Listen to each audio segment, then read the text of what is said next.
Good evening, Darklings. It's me, Cherry, and thanks for coming back for the 31 Days of Halloween. Today I'm going to be doing a special edition of my What Am I Watching series for this spooky month. I decided to sign up for a free trial of the Shudder streaming service. This streaming service specializes in horror offerings. And earlier this month, you will have seen my reaction to 3 different horror movie trailers from the Shudder service. I wanted to go ahead and sort of pick those out and talk about those first for those of you who might have watched my reaction video. First and favorite of the selections from my trailer list is Mayhem. I greatly enjoyed this movie. It was as cathartic as I thought it was going to be. It was satisfying and very entertaining to watch. It was super gory and super realistic, and I really enjoyed the premise. They kept it simple as far as location goes, but the character development was good and very entertaining. So I would definitely recommend checking out Mayhem, available to stream on Shudder right now. Second favorite from those 3 was the movie Revenge. I confirmed in watching this that it was created and produced by a French team, and is actually one of the most beautiful and artful horror films I've seen in a long time. The plot was interesting. The trailer didn't seem to really do it justice, and didn't really tell you how things really played out in the movie. I greatly enjoyed watching this revenge tale, and if you like a good gory revenge tale, I highly recommend checking out Revenge, available to stream now on Shudder. Third and final of the trailer list available on Shudder is the movie Downrange. Unfortunately, this one didn't go as well as the other 2 on my trailers list. It was fairly predictable, and just not, I mean, the premise is unique, but how far can you really take it? The end was shocking, but I wasn't like shocked in a good way. It was just kind of like, oh, okay, well that happened. All right, I guess it's over now. So, if you're into that sort of a premise, you know, sniper taking out people stranded, definitely check it out. But I would not recommend Downrange as much as the other 2 on my little list. Of course, those weren't the only movies on Shudder that I've watched so far this month. So I am going to talk about all of the others, starting with horror comedies. As you may or may not know, I love horror comedies, and a good horror comedy is kind of hard to come by because it's a very delicate balance without making it cheesy or stupid.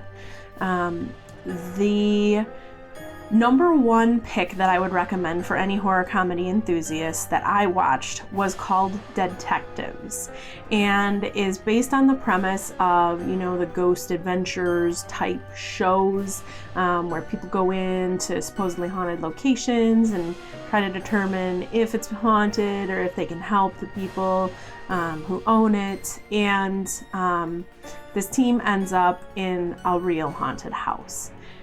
It was entertaining. It was on the cheesier side, but I didn't feel like it detracted from the quality of the movie.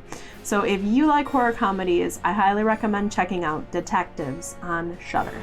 The second horror comedy that I watched was a classic that a lot of people had recommended, I believe last year or a couple of years ago, but I just never got a chance to check out. If you've seen Wolfcop, you know this is a particular brand of horror comedy. I felt like it took it a little too far. It was just a little too cheesy for me. But if you are a horror comedy fan, it is highly recommended by numbers of other people. So Wolfcop is available for streaming now on Shudder. Moving on to some more classic choices, I watched a Korean film called The Wrath. It was based in the 14th century and revolves around a pregnant woman who finds herself in a bit of a compromising position. I enjoyed this classic ghost story, and if you like horror set in a historical time, you would probably greatly enjoy The Wrath, available now on Shudder. And last from my traditional horror list, I checked out Hell House LLC 1, 2, and 3. The original Hell House LLC was one of my favorite watches this month. It is a found footage style format, so if you get sick watching those types of movies, avoid it. However, the story was intriguing.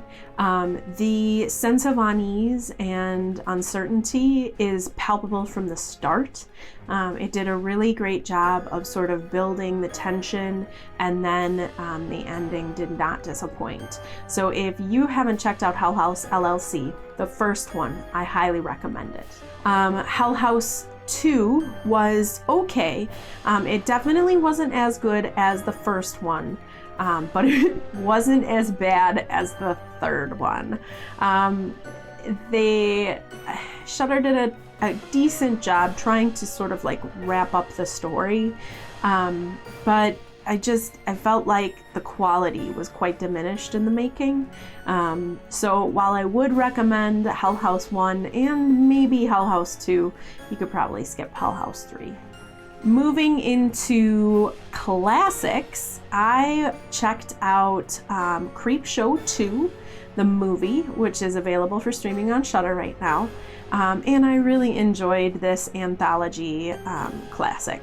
It was well told and pretty much everything I expected it to be.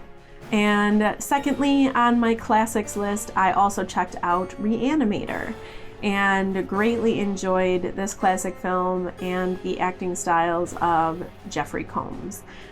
He is always entertaining to watch, and this is a 1980s classic for a reason. To provide some movie options besides those available on Shudder, I checked out a couple of horror movies on Netflix as well. So I'm just going to talk about those real quick. First up, and most recommended, is a story about a young man who finds himself unexpectedly a part of a group of other college kids having just a fun time at a rented house in the desert. The first night, they decide to tell scary stories around the campfire, and it unexpectedly turns deadly.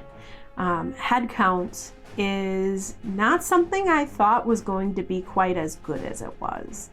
The creature design was a little bit disappointing, but the plot was solid, if simple.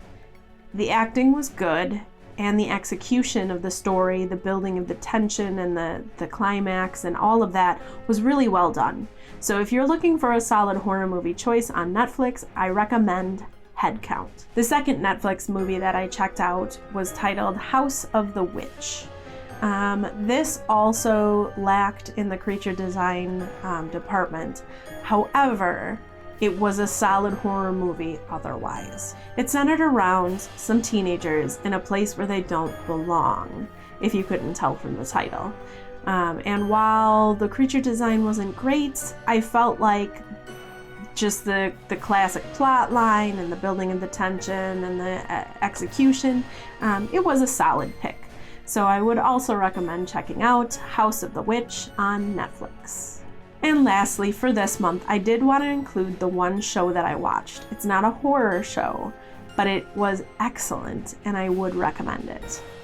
Available for streaming now on Amazon Prime is the series The Boys. And this series centers around the premise that superheroes are real, and they're also really horrible people. It tells the story of a man who finds himself in an impossible position and angry and upset at a world that just doesn't seem to care about what happened to him. Desperate people put in desperate situations do desperate things, and this series tells the story of what happens when he decides he's not just going to accept what happened, and he's going to do something about it. The Boys features some fantastic actors, including Carl Urban, Jack Quaid, who is the son of Meg Ryan and Dennis Quaid, and Aaron Moriarty. The acting is excellent, the premise is solid, the execution is excellent, and I highly recommend checking out the first series of The Boys, available now on Amazon Prime. So thank you so much for joining me for this special edition of What Am I Watching? Please comment or leave any questions you might have for me below. Hit that subscribe button and don't forget to tap the bell to receive notifications whenever I post. And please stay spooky. I'll see you next time.